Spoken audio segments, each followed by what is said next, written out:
Dans cette vidéo, on va vous montrer comment ça se passe un passage de frontière avec un véhicule français en Amérique. C'est quelque chose qui fait peur à beaucoup de futurs voyageurs, mais vous allez voir que la plupart du temps, c'est beaucoup plus simple qu'on l'imagine. Si vous nous suivez depuis le début, vous savez qu'on est parti du Canada et qu'on a descendu une bonne partie de l'Amérique pour aujourd'hui se retrouver aux portes de la Bolivie. Donc en 18 mois sur la route, on en a passé pas mal des frontières. Et déjà, si je peux vous dire quelque chose qui va vous rassurer un peu, c'est que la plupart du temps, on y allait les mains dans les poches. On savait jamais vraiment s'il y avait quelque chose à préparer en amont, on venait juste avec nos passeports et les papiers du véhicule et ça s'est toujours bien passé. Alors c'est vrai que parfois, à certaines frontières, on a besoin d'emmener par exemple la photocopie du passeport, mais dans la plupart du temps, soit c'était le douanier qui nous faisait la photocopie, soit sinon il y avait un petit magasin juste à côté de la douane qui proposait de faire des photocopies contre un petit peu d'argent. Et si vous n'avez pas envie d'être comme nous un peu à l'arrache et que vous voulez préparer le passage de frontière, ben là encore c'est super simple. Il vous suffit d'aller sur l'application iOverlander et de cocher le filtre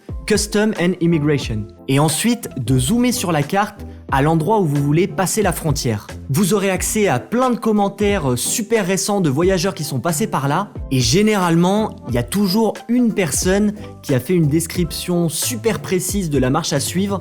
Donc allez dans le bureau A, montrez votre passeport, puis allez dans le bureau B, etc., etc. Du coup, ça veut dire que quelqu'un qui parle ni anglais ni espagnol, en réalité, il a juste à suivre l'application et tout se passera bien. Sachant que les frontières terrestres, elles ont quand même l'habitude de voir des voyageurs et ils savent généralement que tout le monde ne parle pas super bien espagnol. Nous, le seul moment où on a eu un petit peu de stress de passer une frontière, c'était le Nicaragua. Car c'est interdit d'emmener des drones dans le pays et bon, si vous regardez nos vidéos, vous savez qu'on en a un.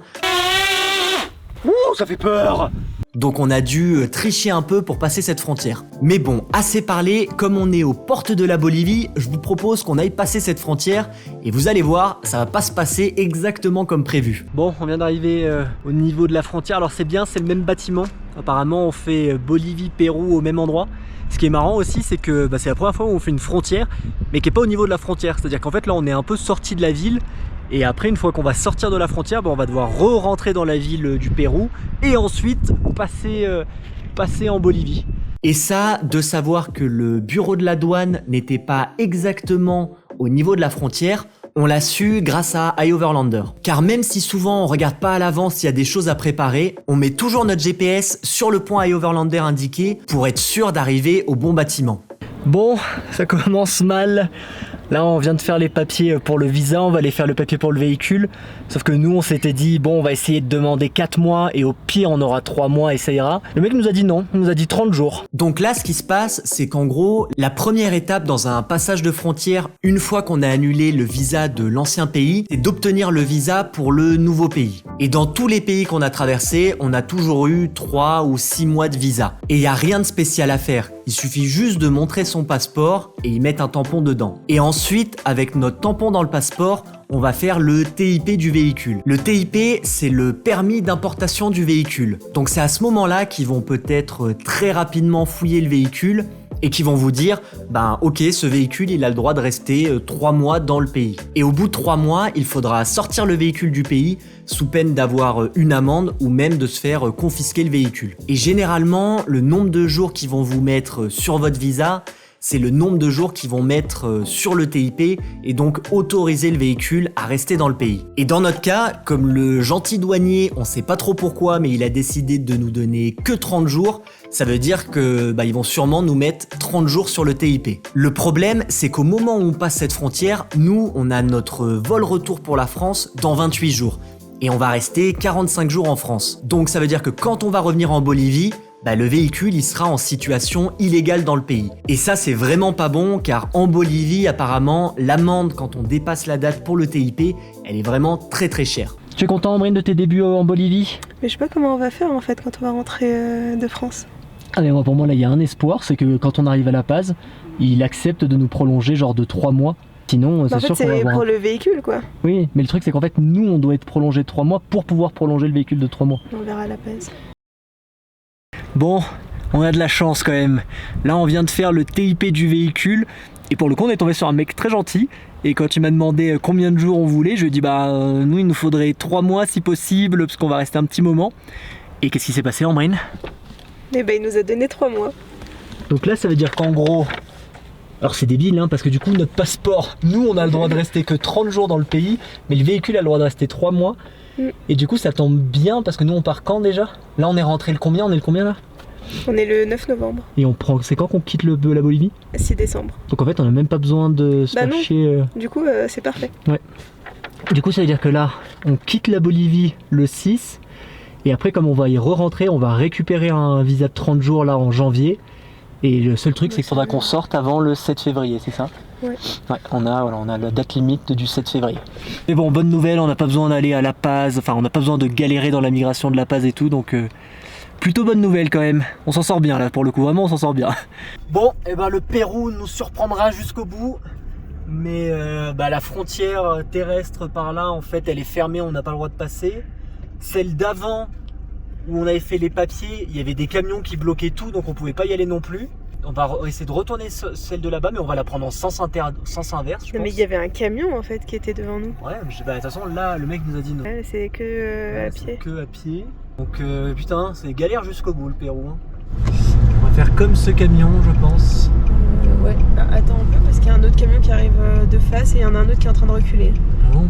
Nous, on a essayé déjà là-bas. Là, il y a un chemin ici. On a déjà essayé, c'était bloqué. Mais là, les mecs, ils font demi-tour. C'est n'importe quoi. Moi, je te dis, il faut passer par l'autre route, hein, je pense. C'est un bordel, franchement. Bon, on a abandonné en fait là-bas parce que les camions, ils étaient tous en train de se bloquer les uns les autres. Ambrine, elle a vu un petit chemin de terre. C'est fou de se dire qu'on est à une frontière et qu'on va essayer de passer par un petit chemin de terre. Bah, tu vois, lui aussi, il fait pareil. Non, mais en fait, il y a des mecs qui ont dû tout bloquer. On va suivre ce gros camion. Ouais, je sais pas s'il y a un truc spécial aujourd'hui à la frontière ou quoi, mais tous les camions sont garés un peu de partout et ils bloquent un peu tout.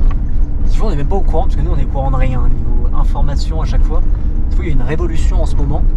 Ils sont en train de bloquer les frontières. Alors, qu'est-ce qui va se passer maintenant? Est-ce qu'il y a un monsieur ou une madame qui va contrôler nos passeports?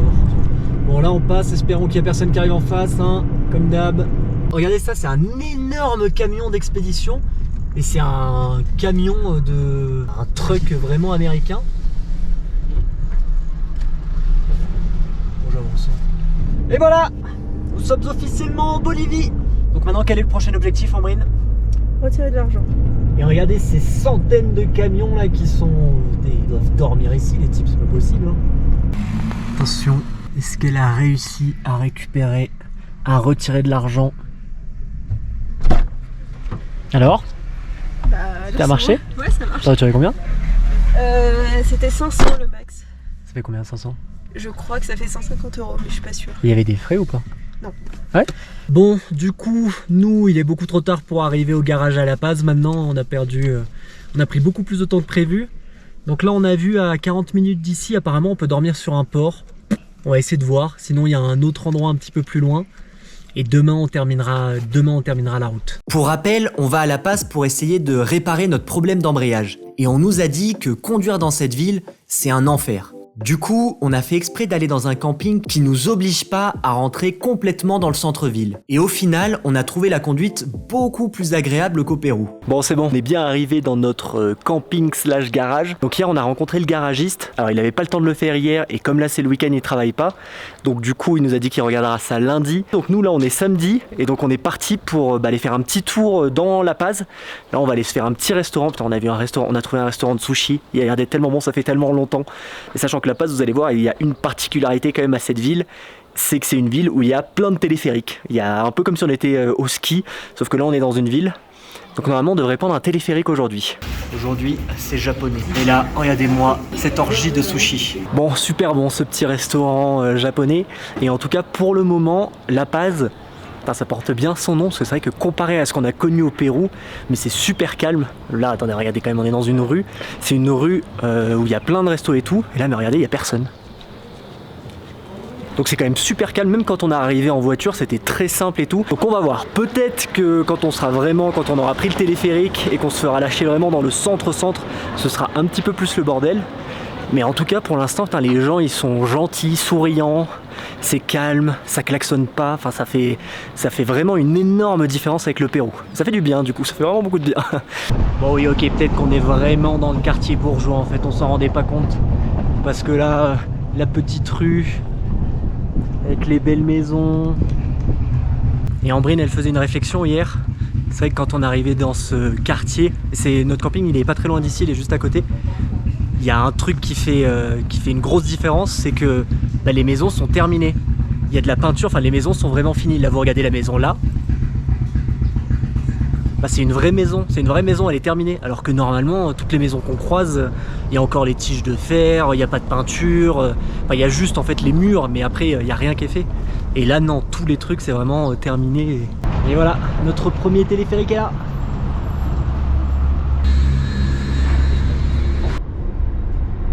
Bon, en tout cas, c'est sûr que c'est plus agréable que le bus ou le métro.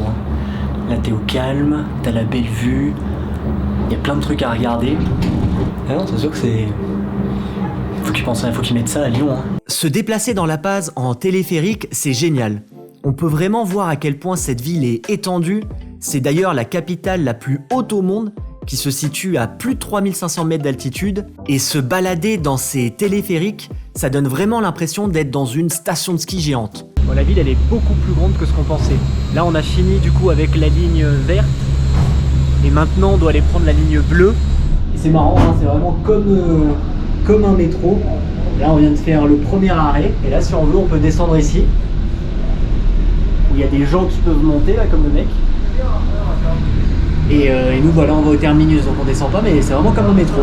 Il y a des arrêts, on peut descendre. C'est super marrant. Bon, par contre, dès qu'on a quitté le téléphérique, on se rend vite compte qu'on n'est pas dans une station de ski. Ouais, regardez, là, on est dans la rue des sorcières. Et ils ont des lamas, c'est des vrais lamas apparemment, un peu empaillés ou à moitié morts. C'est glauque, hein. C'est un peu glauque ton truc là. Bah ouais. Ah là, il y en a. Oh, il y en a, ils sont genre de fœtus ou je sais pas quoi. Limite, on a des petits chiens, c'est Bon allez, on a fini notre petite visite de La Paz pour aujourd'hui. On reprend les téléphériques. Et l'avantage, c'est qu'on n'a jamais à attendre. C'est pas comme le métro là, t'as jamais besoin d'attendre. Parce que là, on vient de lâcher la ligne jaune. Hop. Et de suite, on a la ligne verte qui est déjà là. Donc jamais besoin d'attendre. Toujours à l'heure. C'est vraiment pas mal ces téléphériques. Regardez cet arc-en-ciel. En entier.